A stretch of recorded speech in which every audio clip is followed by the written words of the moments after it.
What's up ladies and gents, Kknowley here, welcome back to another Payday 2 video. I've got a slightly unusual idea for you today while I work on the lengthy Crime Spree Complete Guide and episode 7 of the story. As many of you know, Payday 2 is a 7-year-old game, but is still played by tens of thousands daily, so how does it keep up that replay value? The answer is, first of all, an incredibly satisfying gameplay loop, but also the randomness and variations every heist offers. No two instances of the same heist will play out exactly the same, and there's always something that can take you by surprise, which is where this video comes in. Today I'm going to bring you through some of the rarest, unexpected variants of heists, which I imagine some of you will have never seen before. This is a bit of an offshoot of my Payday Secret series, so although this is all content you may have experienced without even knowing how lucky you were, if you've learned something new, I'd really appreciate it if you dropped a like, and if not, vice versa. Getting some of these unique events to trigger has been quite a lesson in patience, so I hope you enjoy either way, and consider subscribing to stay updated on the channel. Let's start things off simple, with a heist variation that may be useful to some of you achievement hunters out there. I'm guessing most viewers will know about the red diamond on the Diamond Heist already, which you'll need to steal if you want the elusive Blood Diamond achievement. This is a relatively rare occurrence, only actually spawning on Overkill difficulty or above with a 10% chance, increasing to 20% on Mayhem and higher. There's no indication whether it's spawned or not, so you'll always have to go through the first half of the heist and into the vault before you know for sure, making this one of the more infamous RNG dependent achievements despite its relatively high probability compared to other events on the list. What fewer people know is that it's possible to have variants of the Diamond Heist where the party ends prematurely. After hacking your first router box or laptop in the mission whilst in stealth, there is a 10% chance that a minute later the party will end. Bane will give you a brief warning before all the civs, once contained in a bypassable room, begin roaming the map or setting themselves up in fixed locations around the high-rise, making this heist markedly harder to stealth, although it will give you safer access to the party room. This is one of those variants that's kept rare for the sake of consistent difficulty, as it certainly makes things tougher for you ghosts out there, although you will finally be able to enjoy the party for yourselves. Up next, let's talk Go Bank. You guys knew this had to be in the video, as this is the heist in the game with by far the most noticeable and interesting variations. For example, have you ever bumped into the Gensec armoured van parked right outside of the bank? A lootable vehicle just like in the armoured transport heist. If you haven't encountered it, that's likely because it only has a 3% chance of spawning. It brings with it the possibility of even more loot, but comes with a couple of Gensec guards, which makes stealthing slightly harder. Although, it will also prevent Gensec from sending any additional support during the time lock section, so some stealthers may actually appreciate it spawning. Similarly, there's another variant where a cop car happens to be filling up at the gas station across the road from the bank. This occurs in 5% of Go Bank runs, giving you a little something else to worry about when you storm the lobby.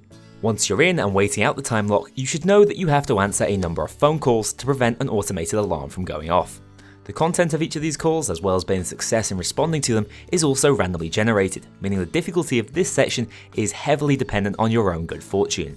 In fact, there's a low probability call you can receive which comes in from a blackmailer, demanding a cut of your spoils.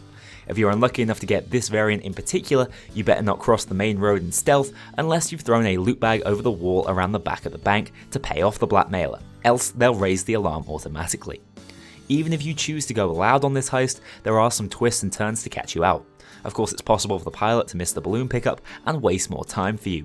But if you didn't pick up the ace pilot asset, you run the risk of the plane actually being shot down roughly 10% of the time. This means you'll have to secure all loot by foot through the sewers, not exactly ideal. Finally, for Go Bank, in absolutely the rarest and most helpful heist variation, we have the open vault. Only 1% of the time you'll happen upon the bank during a vault inspection, meaning there's no need for you to activate the time lock during stealth or drill through the door when going loud. This saves a massive amount of time and energy, honestly trivializing the heist if you happen to get this lucky. I'd also suggest you pick up a lottery ticket if you ever see this holy grail of heist variations. Sticking with the Payday 2 classics, I'm going to clarify the behaviour of the much discussed bathroom guard, which can spawn on the art gallery originally from Framing Frame Day 1.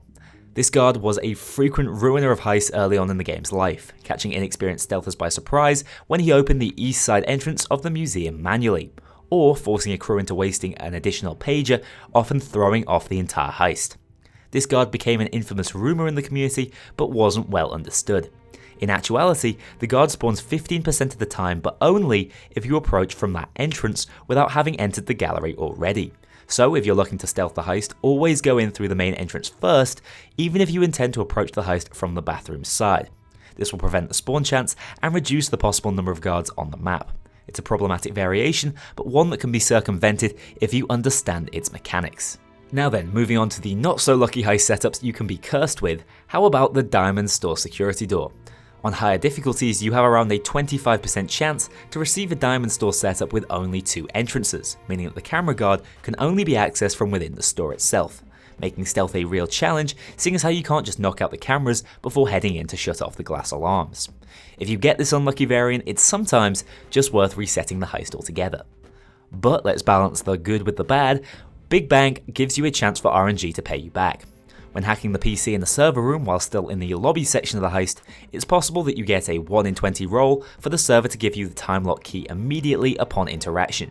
If not, you'll of course have to head over to the employees section of the bank to try their PCs, which is a really time consuming shot in the dark if you're playing solo in particular.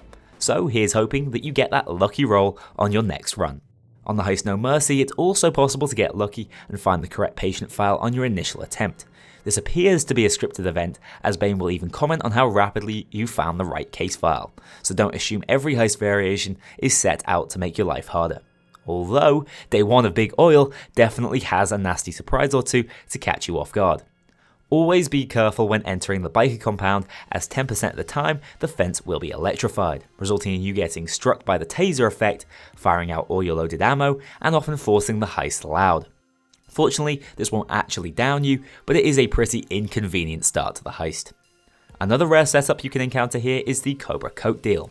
This variation also occurs 10% of the time, resulting in additional enemies spawning on the heist, packed into the front room of the clubhouse. This will make things a little trickier, but comes with the added bonus of the additional loot it spawns, meaning you can take the product for yourself if you deal with the extra gangsters. Another heavily randomized feature is, unsurprisingly, the loot you're rewarded with, as some heists reward you handsomely, but only if you're fortunate enough to find a well-stocked vault. In no heist is this more apparent than in Election Day Plan C, Breaking Ballot. If you end up having to do things the hard way on day 2 of Election Day, the vault you find at the end of it is probably the most highly randomized in the game, with an equal 10% chance of rewarding you big time with 12 bags of cash, or with a completely empty vault, which is the subject of the achievement Murphy's Law. If you're not too worried about loot, and you just want heist completion, the empty vault is actually a much faster variant, so maybe it's not the worst setup to be stuck with. In terms of randomized additional loot outside of primary objectives, 2 heists stand out in particular. On Heat Street, during the initial chase, one of Locke's guys, Eddie, gets clipped and crashes his car. In the boot of said car, 25% of the time, you'll find it full of bundles of cash. Of course, this is just loose money, but I do find it to be a nifty, if slightly financially insignificant variation.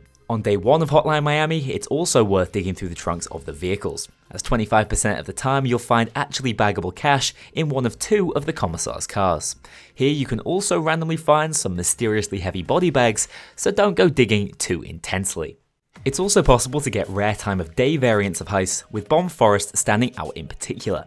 10% of the time you'll get the rare nighttime variant, which comes with a totally unique atmosphere and eerie nighttime sound effects. I know for a fact that this heist is not a popular one, but with the darker environment and heavier atmosphere, you'll at least get to experience the heist differently once in a while. And the lighting may even play into your advantage when spotting those irritating snipers.